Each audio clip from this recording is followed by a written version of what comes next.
More World Cup playoff action now. Uruguay took a 1-0 lead to Australia for the second leg, with Uruguay's Alvaro Recoba claiming that his country had a divine right to go through.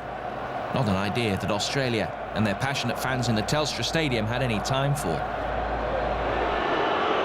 Recoba himself wasn't that easily dismissed. Mark Schwarzer with the save. Then Australia showed they meant business.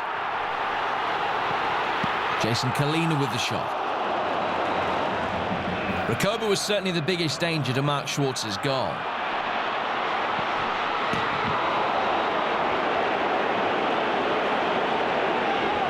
Then it was the Socceroos' turn to show they could play.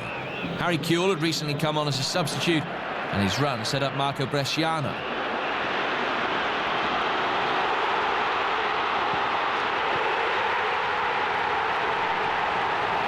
Australia were now ahead on the night and level on aggregate. 82,000 fans roared their approval, and the cheers echoed around this vast country.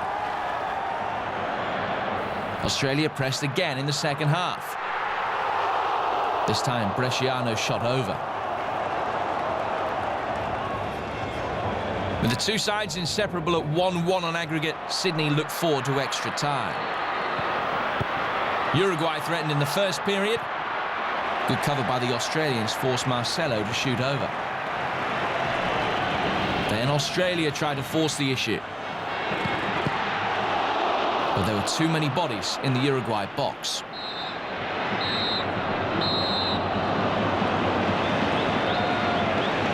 The second period saw perhaps the best chance of extra time. Richard Morales wide, but taking it all in good spirit. So the tie had to be decided on penalties. Harry Kewell stepped up first. Advantage Australia. Dario Rodriguez had to match him, but Mark Schwarzer was in inspired form. By the time Mark Viduka came along, the score was 3-2 to Australia. It remained that way. Schwarzer against Marcelo Zalieta. And again, Schwarzer came out the victor.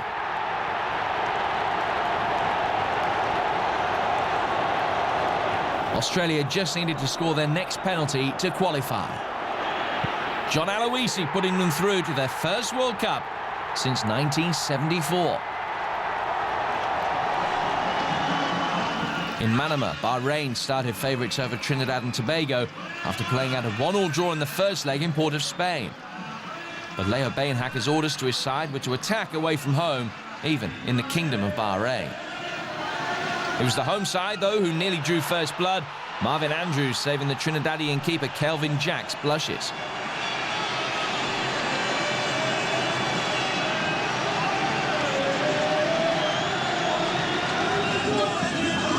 After the break, Dwight York stepped up for a corner. Dennis Lawrence putting the visitors 1-0 up on the night and 2-1 on aggregate.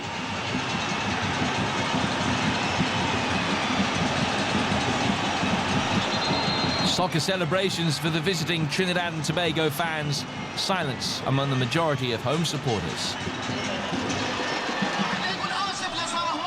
With time running out, Bahrain turned to desperate measures. Hussein Ali's imaginative effort ruled out by the referee. Worse was to follow. Not only had the goal been disallowed, but Bahrain's other, Hussein Ali, was sent off for protesting.